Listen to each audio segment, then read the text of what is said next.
मेरा नाम आरती है और मेरी आंखें एक ऐसी दुनिया में खुलीं जहां गरीबी और हसरतों का राज था। मेरे पैदा होने के ठीक 18 दिन बाद मेरे पिता का देहांत हो गया। दुनिया में कदम रखते ही मैंने यतीमी का गम छक लिया था। मुझसे 2 साल बड़े मेरे भाई विराट हमारी माँ की कुल कायनात थे। माँ जवानी में ही विधवा हो गई थीं और उनकी काली जुल्फों में सफेद चांदी की तारें नजर आने लगी थीं। घर के हालात पहले ही अच्छे नहीं थे, मगर पिता के देहांत के बाद तो फाकों की नौबत आ गई थी। इस बदहाली में हम दोनों बहन भाई हसरतों के दरमियान बड़े हुए। विराट भाई पढ़ाई में अच्छे नहीं थे, उनका दिल किताबों में नहीं लगता था। जब वो 10वीं कक्षा में फेल हो गए तो उन्होंने पढ़ाई को अलविदा कहकर गाड़ियों की मरम्मत का काम सीखना शुरू कर दिया। उनके हाथों में जैसे जादू था। दिन रात की मेहनत और लगन से उनकी महारत बढ़ती गई और देखते ही देखते हमारे दिन फिरने लगे। हमने अच्छा खाना शुरू कर दिया, नए कपड़े पहने और घर में खुशियों की रोशनी लौटने लगी। माँ और मैं इसी में राजी थे, मगर भाई के ख्वाब बड़े थे। वो सिर्फ इस छोटी सी खुशी पर इत्मीनान नहीं करना चाहते थे, वो और तरक्की करना चाहते थे। फिर एक दिन ऐसा आया कि हमारी जिंदगी की रफ्तार अचानक बदल गई। भाई ने बेहिसाब पैसा कमाना शुरू कर दिया और वो पानी की तरह पैसा बहाने लगे। हमने अपने पुराने मोहल्ले को छोड़कर दिल्ली के एक पॉश इलाके में नया आलीशान घर खरीद लिया। उसके बाद एक नई चमकती हुई गाड़ी भी घर के सामने खड़ी थी। इन बदलावों ने माँ को परेशान कर दिया। उन्हें भाई पर शक होने लगा। एक रात खाने की मेज पर जब सब खामोश थे, माँ ने सख्त लहजे में भाई से बात की। विराट बेटा, तुम जानते हो कि तुम्हारे पिता के मरने के बाद हमने कैसे कैसे दिन गुजारे हैं। भूखे पेट सोए हैं और बिना किसी सहारे के जिंदगी गुजारी है। मगर याद रखना, मैंने कभी हराम की एक पाई भी तुम्हारे लहू में शामिल नहीं होने दी। अगर तुमने हमें हराम का टुकड़ा खिलाया तो मैं तुम्हें अपना दूध नहीं बख्शूंगी। माँ के शब्द सुनकर भाई का चेहरा पीला पड़ गया। वो कुछ भी न कह सके। माँ की आंखों में आंसू थे और उनका दिल हर वक्त डरा रहता था। वो उठते बैठते यही कहती, मान न मान, मेरा बेटा गलत रास्तों पर निकल गया है। और मैं बस सारा दिन उनको तसल्लियां देती रहती, मगर मेरे दिल में भी खौफ का एक अलाव जलता रहता था। वीडियो पर आगे बढ़ने से पहले यदि आपने हमारे चैनल को सब्सक्राइब नहीं किया है तो कृपया सब्सक्राइब करें और उसके बगल में घंटी को चालू करें। एक रात तेज तूफान आया। आसमान गरज रहा था और बिजली कड़क रही थी। ऐसा लग रहा था जैसे जमीन और आसमान एक हो गए हों। बारिश थी कि रुकने का नाम ही नहीं ले रही थी। इस तूफान में हमारे घर का दरवाजा बजा। माँ का दिल धड़का। वो उम्मीद से बोली, आरती, तेरा भाई आ गया होगा। मैं जल्दी से गेट खोलने भागी।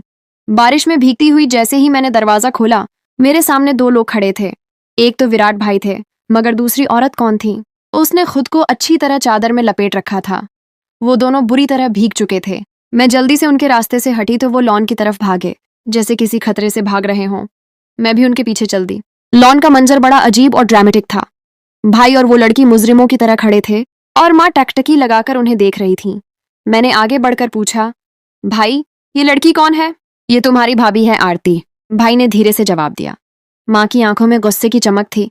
वो गुस्से से बोली, आधी रात को चोर घरों में घुसते हैं, बहुएं नहीं आती। क्या तुम किसी की इज्जत को भगाकर लाए हो? क्यों मेरे बुढ़ापे में मेरे मुंह पर कालिख मलने लगे हो? भाई आगे बढ़े और माँ का हाथ पकड़कर बोले, नहीं माँ, मैं इसे भगाकर नहीं लाया। ये मेरी पत्नी है, मेरी इज्जत। हमारी शादी को 6 माह हो गए हैं, बस आज इसे घर लाया हूं। माँ खामोश होकर अपने कमरे में चली गईं। उनकी खामोशी तूफान से पहले की शांति थी। मैं चादर में लिपटी, चेहरे पर नकाब डाले भाभी की ओर बढ़ी। मैंने उन्हें नमस्ते किया और स्वागत किया, मगर वो खामोशी से मुझे देखती रहीं। उनकी आंखों में न कोई मुस्कुराहट थी, न कोई चमक, बस एक अजीब सी वीरानी थी। मेरी आंखों में आंसू भर आए, मगर मैं भाई के सामने रोई नहीं। भाई भाभी को उनके कमरे में ले गए और फिर खुद बाहर चले गए। मैं भी अपने कमरे में आ गई, मगर आज मुझे नींद नहीं आ रही थी। मुझे अपने बचपन के वो दिन याद आने लगे जब बारिश होती थी और हम सारी सारी रात जागते थे। टपकती छत के नीचे कभी बर्तन रखते, कभी संदूकों पर प्लास्टिक चढ़ाते। मगर अब हालात बदल गए थे। न छत टपक रही थी और न ही आंगन नदी नाले का मंजर पेश कर रहा था। फिर भी पुरानी आदतें इतनी जल्दी कहाँ छूटती हैं। मैं सारी रात भाभी के रवैये और उनकी आंखों के बारे में सोचती रही। सुबह हुई तो माँ का गुस्सा आसमान पर था। रात तो वो खामोश रही थीं, मगर अब तो उन्होंने हंगामा मचा दिया। पता नहीं कहाँ से उठाकर लाया है इसे। वो चिल्ला चिल्ला कर भाई को लताड़ रही थीं। भाभी अभी अपने कमरे से बाहर नहीं आई थीं। भाई माँ के सामने बैठ गए और धीरे धीरे बोलने लगे, माँ, आप हमेशा से जानना चाहती थी ना कि मैंने इतने पैसे कैसे कमाए हैं। तो सुने, ये लड़की ध्रुवा है। ये मुझसे उम्र में काफी बड़ी भी है और विधवा भी। एक दिन मुझसे वर्कशॉप पर गाड़ी ठीक करवाने आई थी। इसे मैं अच्छा लगा था। इसने मेरी छानबीन करवाई और फिर मुझे शादी के लिए प्रपोज कर दिया। जब मैंने इसके बारे में पता करवाया तो मुझे मालूम हुआ कि ये करोड़पति है। इसका आगे पीछे कोई नहीं है। मैंने फर्ज के लिए शादी कर ली। इस तरह मैं इस विधवा की सारी जायदाद का मालिक बन गया। माँ, मैं इसे घर नहीं लाना चाहता था क्योंकि ये गूंगी है और इसकी कुछ आदतें अजीब सी हैं। ये मेरे सिवा किसी दूसरे के सामने नकाब नहीं हटाती। मुझे डर था कि कहीं आप इसको बुरा भला न कह दें और हम फिर से सड़क पर न आ जाएं। मगर मुझे ध्रुवा की जिद के आगे हार मानना पड़ी। अब मेरी खातिर ध्रुवा को ताने मत दीजिएगा। भाई पूरी दास्तान सुनाकर अपने कमरे में चले गए। मैं और माँ हैरान रह गए। जो भी था, अब हमें भाई की बात मानना ही थी। मैंने नाश्ता बनाया और उनके कमरे में दे आई। भाई सारा दिन बाहर ही रहते। उन्होंने अपना कमरा भी अलग कर लिया था। न जाने क्यों मैं वक्त वक्त पर भाभी के पास जाती, जरूरत की चीजें पकड़ा आती। मैंने भाभी की आंखों में अपने लिए एक अजीब सी मोहब्बत देखी थी। न जाने वो मेरी एहसानमंद थी या उन्हें वाकई में अच्छी लगती थी।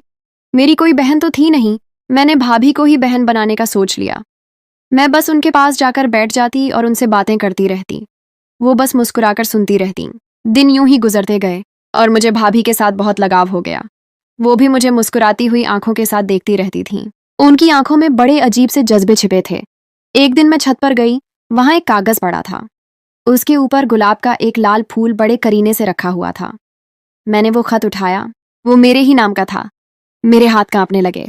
उसमें साफ साफ लिखा था, आरती, मुझे तुमसे मोहब्बत है। मैं भागती हुई भाभी के पास गई। उन्हें वो खत खोलकर दिखाया। वो मुस्कुराईं, जैसे कह रही हूं कि ये तो बहुत अच्छी बात है। मैंने उनसे कहा कि मैं ये खत माँ को दिखाऊंगी। उन्होंने जोर से नफीत में सर हिलाया। तो भाई को दिखा दूं? उन्होंने फिर इनकार कर दिया। मैं सोचती रह गई कि ये खत लिखने वाला कौन है। इधर मेरी माँ बस अब इंतहा को पहुंच चुकी थी। सारा सारा दिन भाभी के कमरे की तरफ मुंह करके ऊंची ऊंची आवाज में बोलती रहती, करोड़पति हो तो हो, हमने ऐसे पैसे चाटने थोड़ी हैं। एक ही तो बेटा है मेरा, और वो भी किस अजूबे को ब्याह लाया जो न हम में बैठती है, न हमने आज तक इसका चेहरा देखा है। मैं माँ को समझा बुझाकर खामोश करवा देती, मगर वक्त वक्त पर उन्हें ऐसे दौरे पड़ते ही रहते थे। मुझे भी बहुत अजीब लगता था कि ऐसी भी क्या मजबूरी कि इंसान अपने बेडरूम में भी काली चादर ओढ़े बैठा रहे। आज तक मैंने उनका हाथ तक नहीं देखा था, मगर भाभी की आंखें, हाय वो आंखें ही थीं जिनकी वजह से मैं सब कुछ नजरअंदाज कर देती थी। आज 2 हफ्ते बाद फिर से मुझे एक खत मिला था। गुलाब का फूल फिर से उस पर रखा हुआ था। आरती, तुम बोलती बहुत प्यारी हो। बस एक लाइन का खत था। मैं वो खत लेकर भाभी के पास चली गई। भाभी ने हाथ से इशारा किया कि लिखा तो सच ही है, और वो मुस्कुरा पड़ी। फिर यूं ही वक्त गुजरता रहा। एक दिन माँ ने भाभी को चाय बनाने का कह दिया, तो वो मुझे इशारा करके फौरन अपने रूम में चली गई। मुझे बहुत दुख हुआ था। भाभी, माँ छूत नहीं है और न ही हमारा किचन। इतना कहकर मैं किचन की तरफ बढ़ गई। लोग सच कहते हैं कि अमीर लोग बहुत मगरूर होते हैं। मैंने भाभी के कमरे में जाना बंद कर दिया। खत मुझे लगातार मिलते रहते थे। कभी मेरी आंखों की तारीफ होती तो कभी बातों की। मैं खुश रहने लगी थी। मुझे खुद से मोहब्बत होने लगी थी। इसी तरह 3 दिन गुजर गए। आज पहली बार भाभी मेरे कमरे में आई थीं। वो दरवाजे पर खड़ी थीं और कान पकड़े हुए थीं। मैंने मुस्कुराकर उन्हें देखा, फिर उन्हें बैठने का इशारा किया। वो बैठी तो मैंने सारे खत उनके सामने रख दिए। वो मुस्कुराकर उन खतों को देखती रहीं। फिर मैं उनको छत पर ले गई। शाम हो चुकी थी। अंधेरा बढ़ता चला जा रहा था। मैं उड़ते परिंदों को देखकर उनसे बातें करती रही। मैंने उनको बताया कि मुझे आज तक किसी मर्द से मोहब्बत नहीं हुई, लेकिन न जाने क्यों मेरा दिल उस खत वाले लड़के की तरफ खींचता चला जा रहा है। माँ की आवाज आई कि आकर खाना खा लो। हम नीचे जाने लगे तो भाभी की नजर खत पर पड़ी। उन्होंने वो खत खोलकर पढ़ना शुरू कर दिया। आरती, अचानक भाई की आवाज पर भाभी चौंक गईं और खत अपने पीछे छिपा लिया। भाई ने आगे बढ़कर मुझे खींचकर पीछे किया और भाभी के हाथ से वो खत ले लिया। खत पढ़कर भाई ने भाभी के मुंह पर जोर का थप्पड़ मारा। मैं हैरान खड़ी रह गई। भाई, मैं चली आई थी, तुम नीचे जाओ अभी और इसी वक्त। भाई आपे में नहीं थे। उन्होंने मुझे धक्का दिया। मैं डरती हुई नीचे आ गई, मगर नीचे भी थप्पड़ों और घूंसों की आवाजें आती रहीं। मैं डरी सहमी सी खड़ी थी। माँ को गुस्सा आया। वो ऊपर छत पर चली गईं। उन्होंने विराट भाई पर खूब फटकार लगाई। मैं तुम्हें इतना बुजदिल तो नहीं समझती थी कि तुम औरत पर ये हाथ उठाने लगे हो। माँ ने भाभी को भाई से आजाद करवाया और नीचे ले आई। नीचे आते ही भाई ने ध्रुवा, भाभी का हाथ पकड़ा और उन्हें खींचते हुए गेट की ओर ले चले। निकल मेरे घर से, अभी के अभी निकल। वो भाभी के दुश्मन ही बन गए थे। माँ ने भाई के मुंह पर थप्पड़ जड़ दिया। वो बेयकीनी से माँ को देखते रह गए। माँ ने भाभी को ले जाकर कमरे में बिठा दिया और भाई को खूब बुरा भला कहा। ये पहली और आखिरी बार था कि तुमने अपनी पत्नी पर हाथ उठाया है। अगर आज के बाद ऐसा किया तो मैं तुम्हारे हाथ तोड़ दूंगी। मुझे नहीं मालूम तुम मियाँ बीवी में क्या झगड़ा चल रहा है। जब से तुम इसको यहाँ लाए हो तुमने अपना कमरा ही छोड़ दिया है, मगर हाथ उठाने की इजाजत मैं तुम्हें फिर भी नहीं दूंगी। माँ उसूलों की बहुत पक्की थी, जबकि मैं हैरान परेशान थी। भाई के रवैये को मैं अच्छी तरह समझ सकती थी। जाहिर है बात उनकी बहन की थी। मैंने उनको पहले कभी इतने गुस्से में नहीं देखा था। भाई के काम पर जाने के बाद मैं भाभी के कमरे में गई थी, मगर वो इस कदर बेरुखी से मिली कि मुझे भी उनकी मजबूरी का ख्याल आया, इसलिए मैं चुपचाप कमरे से निकल आई। खतों का सिलसिला जारी था। अब तो मैंने भी खत का जवाब देना शुरू कर दिया था। मैंने उससे कहा कि खत में अपनी तस्वीर दो। अगले दिन खत में तस्वीर पड़ी थी। वो लड़का इतना हैंडसम था कि कोई हद नहीं। कद लंबा, सुडौल जिस्म, चेहरे के तीखे नक्श। इतने हसीन तो फिल्मों के एक्टर भी नहीं होते थे। मैंने उसका नाम पूछा तो उसने बता दिया। उसका नाम दिया था। दिया ने खत में मुझे अपना मोबाइल नंबर दे दिया। मैंने वो मोबाइल रख लिया। अब मेरी और दिया की दिन रात आपस में बातें होने लगीं। दिया की आवाज भी बहुत प्यारी थी। भाभी तो बेचारी सारा दिन ही रूम में रहती, न मैं उनके पास जाती और न ही वो आती। एक दिन माँ बाजार में शॉपिंग करने गई थी। मैं दिया से मोबाइल पर लगी थी जब मेरे दरवाजे पर दस्तक हुई। मैंने दिया का फोन जल्दी से बंद कर दिया। दरवाजा खोलकर देखा तो सामने खड़े शख्स को देखकर मैं तो गूंगी ही हो गई। उसने मुझे रूम में धक्का देकर दरवाजा बंद कर लिया। मैं डरी सहमी सी खड़ी उसको देखती रह गई। वो दिया था। छत फाँद कर मेरे कमरे तक आ पहुंचा था। डरो नहीं आरती, मैं किसी किस्म का कोई नुकसान नहीं पहुंचाऊंगा। मैं रिलैक्स हो गई। दिया जीन्स और वाइट शर्ट में कयामत ढा रहा था। हम दोनों आपस में बातें करने लगे। दिया की आंखें कमाल की थीं। बातों बातों में वक्त गुजरता चला गया। गेट पर बेल बजी तो मैं घबरा गई। माँ आ गई। उसने कहा कि फिक्र न करो, मेरे आने का किसी को भी पता नहीं चलेगा। वाकई किसी को भी खबर नहीं हुई कि वो कहाँ से आया और कहाँ को गया। फिर तो ये मामूल ही बन गया, जब घर में कोई न होता दिया आ जाता, हम आपस में गपशप करते और बस फिर वो चला जाता। मुझे दिया से बहुत ज्यादा मोहब्बत हो गई थी। मेरा दिल चाहता था कि वो मेरी मुट्ठी में कैद रहे, मेरे सिवा वो किसी को न देखे और न ही उसको कोई देखे। मैं दिया की दीवानी बन चुकी थी। माँ को बहाने से मार्केट भेजकर पीछे से दिया को बुला लेती और घंटों उसकी बातें सुनती रहती। उस दिन भी मैंने ऐसे ही किया था। खूब दिल लगाकर बिरयानी बनाई और माँ को दे दी कि वो पड़ोस वाली आंटी को दे आए। माँ उनके घर से जल्दी नहीं आती थी। माँ के जाने के बाद मैंने दिया को कॉल करके कहा कि तुम घर आओ, मैंने तुम्हारी पसंदीदा बिरयानी बनाई है। दोबारा कॉल मिलाई तो उसका मोबाइल ही बंद जा रहा था। मैं गुस्से से भर गई थी। फिर खुद को खुशगवार करने के लिए सोचा कि भाभी के पास चलती हूँ। मुझे नहीं मालूम था कि भाभी के रूम में जाकर तो मुझ पर गम का पहाड़ टूट पड़ेगा। मैंने दस्तक दिए बिना ही भाभी के रूम में दाखिल होने की गलती कर ली थी। सामने वो शख्स बैठा था जिसे देखकर मुझे लगा कि अब मैं सांस भी नहीं ले पाऊंगी। हाँ, वो दिया ही था। हाथ में चाय का कप पकड़े सोफे पर बड़े आराम से बैठा था। मेरा कलेजा छलनी हो गया था। उसने मुझे नहीं देखा था, तभी चाय पीते हुए गुनगुना रहा था। मैंने आगे बढ़कर उसे गिरेबान से पकड़ लिया। मैं खूब चीखी चिल्लाई। मैं अपने आपे में नहीं थी। उसको गालियां दी, उसके मुंह पर थप्पड़ मारे। वो खामोश रहा। जब मैं चीख कर निढाल हो गई तो अपने लहजे में संगदिली भरकर बोला, आरती, तुमने आज कुछ नहीं देखा, आई समझ। अगर तुमने घर में किसी को भी मेरे मुतल्लिक बताने की कोशिश की तो अपने अंजाम की जिम्मेदारी खुद होगी। मेरा मोबाइल तुम्हारी तस्वीरों से भरा पड़ा है। अपनी भाभी पर इल्जाम लगाओगी तो मैं तुम्हें तुम्हारे घर वालों के सामने बेनकाब कर दूंगा। फिर कोई भी तुम्हारी बात पर यकीन नहीं करेगा। इतना कहकर उसने मेरा हाथ पकड़ा, मुझे कमरे से बाहर निकालकर दरवाजा बंद कर दिया। मुझे लगा जैसे मैं जिंदा लाश हूं। कोई ऐसे भी करता है क्या? कोई इस हद तक भी गिर सकता है क्या? मुझे अब सारी दास्तान समझ में आई थी। दिया ने मुझे अपने मकसद के लिए इस्तेमाल किया था। उसने ये सब इसलिए किया था कि अगर कभी मैं इन दोनों को रंगे हाथों पकड़ भी लूं तो भी कुछ न कर पाऊं। मैं अपने कमरे में जाकर ढंस गई थी। मुझे जिससे बहुत ज्यादा मोहब्बत थी वो मेरा नहीं था, वो तो मेरी भाभी का था। ये सोच सोच कर मैं पागल होती जा रही थी। शाम तक मैं बहुत ज्यादा बुखार में तप रही थी। माँ और भाई बहुत परेशान थे, मगर मैं रोती ही रह गई थी। भाई बार बार वजह पूछते, मगर मैं कुछ न कह सकी थी। मुझे भाभी से बहुत ज्यादा ईर्ष्या होने लगी थी।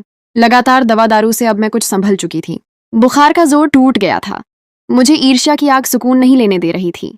एक हफ्ते बाद जब मैं बुखार से कुछ संभली तो सीधी भाभी के कमरे में गई। भाभी हमेशा की तरह नेक और पाक दामन बनी काली चादर ओढ़े बैठी थी। मुझे बहुत ज्यादा गुस्सा आया। वाह भाभी जान, पारसाई का ड्रामा तो आप बहुत अच्छा कर लेती हैं। घर वाली औरतें भी आपका चेहरा नहीं देख सकती, मगर एक अजनबी दिया, वो तो आपके रूम में बैठकर चाय तक पी सकता है। वाह, मैं फुफकार कर बोली थी। पारसाई का ड्रामा तो तुमने भी रच रखा है। तुम्हारी माँ या भाई को कहाँ इल्म होगा कि तुम एक नामहरम लड़के को यूं घर में बुलाकर मिलती हो? आज पहली बार मैंने भाभी की आवाज सुनी थी।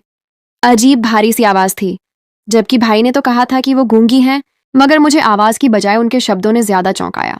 कम से कम आपकी तरह नेक और पारसा बनने का ढोंग तो नहीं रच रही, मगर बस अब बहुत हो गया। खेल खत्म, तमाशा खत्म। मैं हैरत के आलम में चिल्लाई थी और उनकी ओर लपकी थी। सबसे पहले मैंने उनके सर से चादर नोच डाली। भाभी के बाल बहुत छोटे से थे। फिर जब मैंने उनका नकाब उठाया तो मुझ पर सन्नाटा ही छा गया। नहीं, मैं रोती हुई 2 कदम पीछे हटी थी। भाभी की चादर से एक मर्द बरामद हुआ था। वो जल्दी से उठा और उसने मेरे मुंह पर हाथ रख दिया। मुझे लगा वो मुझे कत्ल कर देगा। आरती, आरती, रिलैक्स। ये मैं हूं, तुम्हारा दिया। हाँ, वो दिया ही था, मेरी पहली मोहब्बत। उसने मेरा हाथ पकड़कर मुझे बिस्तर पर बिठाया और बड़ी मोहब्बत से मुझसे वादा लिया कि अगर मैं घर में ध्रुवा की असलियत किसी को भी न बताऊं कि वो दिया है, तो वो मुझे सब सच सच बता देगा। मैंने वादा कर लिया। उसने मुझे बताया कि वो विराट भाई का दोस्त है। किसी मजबूरी के तहत वो लड़की बनकर हमारे घर रह रहा है। मजबूरी क्या थी, उसने मुझे ये नहीं बताया था, पर उसने ये जरूर बताया कि उसे मुझसे पहली नजर में मोहब्बत हो गई थी। मुझे अब समझ में आया कि दिया की आंखें किस जैसी थीं, मेरी भाभी जैसी। मेरे लिए बस इतना काफी था कि मेरा महबूब मेरे सामने रहता था। अब हम हर वक्त साथ साथ ही रहते, खाना भी इकट्ठे ही खाते। जिंदगी में बहुत सुकून था। लेकिन एक दिन क्या हुआ, मेरा सब कुछ ही लुट गया। पुलिस ने हमारे घर पर छापा मारा तो भाई ने सब सच बता दिया। उन्होंने बताया कि ध्रुवा नहीं, दिया है मेरा दोस्त। हम दोनों ने मिलकर तस्करी की थी। पुलिस दिया के पीछे थी, तभी वो लड़की बनाकर उसे यहाँ ले आया। किसी को शक भी नहीं होता। अगर किसी ने मुखबिरी न कर दी होती। भाई ने हम दोनों को घर भेज दिया और कहा कि हम उनके पीछे न जाएं। उनके दोस्त खुद ही उनकी जमानत करवा लेंगे। मगर उनकी जमानत न हो सकी। अदालत ने उन दोनों को 5 साल कैद की सजा सुनाई थी। माँ तो रो रो कर अंधी हो गई थी। मैं भी रोती, मगर माँ से छिपकर। हम दोनों माँ बेटी ने बहुत बुरा वक्त गुजारा था। दिया ने मुझसे वादा लिया था कि मैं उसका इंतजार करूंगी। मुझे इंतजार करना ही था, अपनी मोहब्बत की खातिर। मैंने माँ को अपने और दिया के बारे में सब सच बता दिया था। माँ पहले पहल नाराज हुई, मगर फिर ठीक हो गईं। हम दोनों माँ बेटी एक दूसरे का सहारा थीं। कभी हम रो देती तो कभी हम हंस देती। इधर जेल में दिया ने भी भाई को सब सच बता दिया था। माँ अपना गम हल्का करने के लिए भाई का रिश्ता ढूंढना शुरू कर दी। हमें एक बहुत प्यारी सलीखामंद यतीम लड़की का रिश्ता मिल गया था, जो अपनी मौसी के घर रहती थी। माँ ने उन्हें भाई के बारे में सब सच बता दिया था, मगर उन्हें सिर्फ अपनी लड़की को ब्याहने से गरज थी। भगवान की कृपा से 5 साल गुजर गए। भाई और दिया रिहा होकर वापस आ गए। हमारी खुशी का कोई ठिकाना नहीं था। भाई और दिया ने अपनी वो रकम निकाली जो उन्होंने सही तरीके से कमाई थी और एक बिजनेस शुरू किया। भगवान ने उसमें बरकत डाली। यूं सब कुछ ठीक होने लगा था। जिंदगी में सुकून और खुशी फिर से लौट आई थी। कुछ दिन बाद मेरे लिए भी एक रिश्ता आया। यह रिश्ता मेरे स्कूल के मालिक मिस्टर अर्जुन सिंह ने भेजा था। वो एक खूबसूरत, शिक्षित और बहुत सभ्य व्यक्ति थे। मैंने उनके साथ एक मुलाकात की और उनका सादा और सच्चा रवैया देखकर मैंने हाँ कर दी। अर्जुन ने मुझे बताया कि वो मुझे पहले दिन से ही पसंद करते हैं। जब से मैंने उनके स्कूल में कदम रखा है, मेरी जिंदगी में फिर से खुशियां आने लगीं। मैंने अपने अतीत के दुखों को भुला दिया और एक नई जिंदगी की शुरुआत करने लगी। मेरी और अर्जुन की शादी की तारीख तय हो गई। शादी की तैयारियां जोर शोर से चल रही थीं।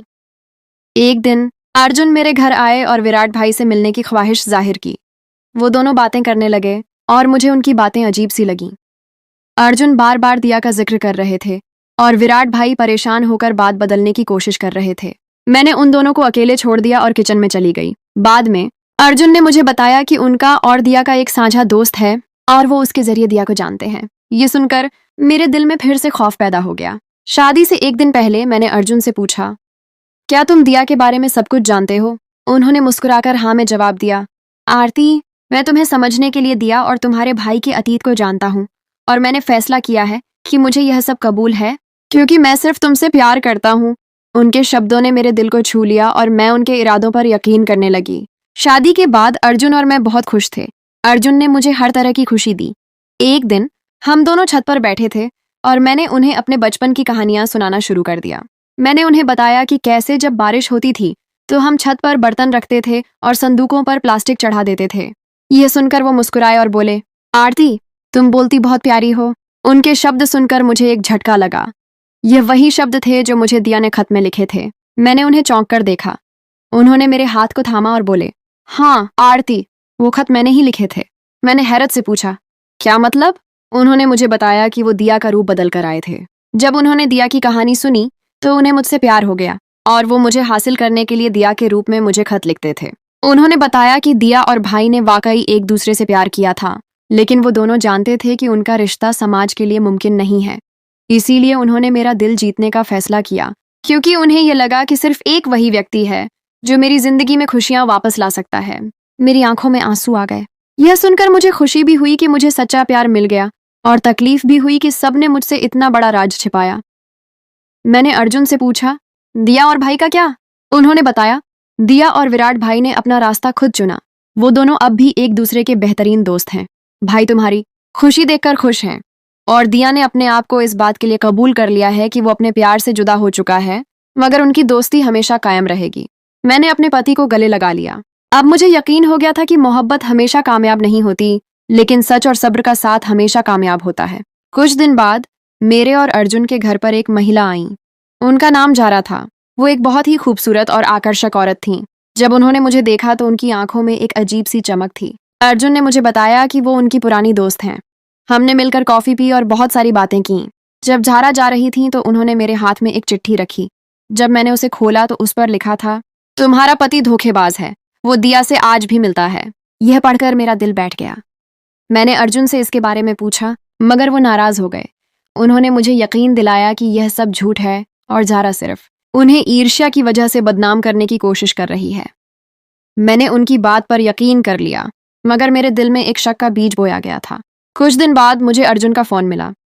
वो कह रहे थे कि वो एक बिजनेस ट्रिप पर जा रहे हैं और 1 हफ्ते बाद वापस आएंगे। मैंने उनकी बात पर यकीन कर लिया, मगर फिर मुझे एक अजीब सी बात मालूम हुई। एक दिन मैंने अर्जुन का फोन इस्तेमाल करने की कोशिश की तो मैंने देखा कि उनके फोन में एक ऐसी ऐप मौजूद है जिससे मैं उनकी लोकेशन का पता लगा सकती हूँ। मैंने उसे इस्तेमाल किया तो मैं हैरान रह गई। वो दिया के घर पर मौजूद थे। मैंने गुस्से में फोन बंद कर दिया और मुझे सच्चाई का पता लगाने की ख्वाहिश हुई। मैंने दिया से संपर्क किया। मैंने दिया को फोन किया और उनसे कहा कि मुझे मिलना है, मगर उन्होंने इनकार कर दिया। मैंने उनसे कहा कि अगर वो मुझे सच नहीं बताएंगे तो मैं खुद उनके घर चली जाऊंगी। वो घबरा गए और उन्होंने मुझे मिलने के लिए एक कॉफी शॉप पर बुलाया। जब मैं वहां पहुंची तो वहां दिया, अर्जुन और विराट भाई मौजूद थे। मैंने उनको देखा और पूछा, ये सब क्या है? विराट ने मुझे मुस्कुराकर कहा, आरती, हम तुम्हें सब कुछ बताना चाहते हैं। विराट ने बताया कि दिया और अर्जुन की मोहब्बत अब भी जिंदा है, और अर्जुन ने मुझे सिर्फ इसलिए अपनाया था ताकि वो दिया के साथ रह सकें। मुझे ये सुनकर बहुत तकलीफ हुई, मगर फिर मैंने अपना दिल मजबूत कर लिया और कहा, क्या तुम सबने मुझे सिर्फ इसलिए इस्तेमाल किया? उन सब ने मुझसे माफी मांगी और कहा कि वो मेरा दिल नहीं तोड़ना चाहते थे। उन्होंने मुझे बताया कि जारा अर्जुन की पूर्व प्रेमिका है और वो सब कुछ जानती है, और वो अर्जुन की मोहब्बत की वजह से मुझसे ईर्ष्या करती है। मैंने अर्जुन को माफ कर दिया, मगर मैंने उन्हें बताया कि मैं उनके साथ अपनी जिंदगी नहीं गुजार सकती। वो रो पड़े, मगर मैंने उनकी बात नहीं मानी। मैंने उनसे कहा कि वो अपनी सच्ची मोहब्बत के साथ रहें। उन्होंने मेरी बात पर अमल किया और दिया के साथ रहने लगे। वो दोनों एक दूसरे के साथ बहुत खुश थे। मैंने अपने और अर्जुन के रिश्ते को खत्म कर दिया, मगर मैंने अपनी जिंदगी में और सुकून महसूस किया। मुझे मालूम हो गया था कि मोहब्बत और दोस्ती दोनों बहुत खूबसूरत हैं, मगर अगर वो सच्चाई और ईमानदारी पर आधारित न हो तो वो कामयाब नहीं हो सकती।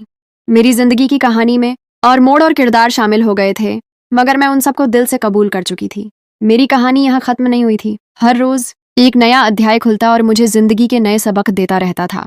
तो दोस्तों, कैसी लगी आपको आज की हमारी ये कहानी?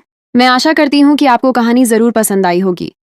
अगर आपको कहानी पसंद आई हो तो वीडियो को लाइक करें और अपने दोस्तों के साथ शेयर भी जरूर करें। और भी इस तरह की वीडियोस और कहानियां देखने के लिए हमारे चैनल को सब्सक्राइब कर लें और साथ में लगे घंटी के बटन को भी प्रेस कर दें। मिलेंगे आपसे एक नई और मजेदार सी कहानी के साथ। तब तक के लिए धन्यवाद।